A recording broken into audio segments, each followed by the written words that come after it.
அப்போஸ்தலர் 13:8. மாயவித்தைக்காரன் என்று அர்த்தம் கொள்ளும் பேரையுடைய அந்த எலிமா என்பவன் அதிபதியை விசுவாசத்தினின்று திருப்பும்படி வகை தேடி அவர்களோடு எதிர்த்து நின்றான்.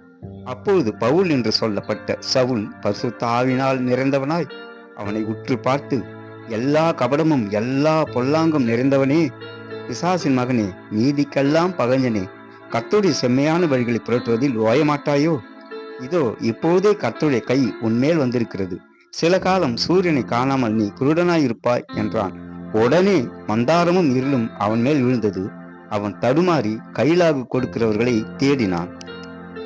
அப்பொழுது அதிபதி சம்பவித்ததைக் கண்டு கர்த்தருடைய உபதேசத்தை குறித்து அதிசயப்பட்டு விசுவாசித்தான்.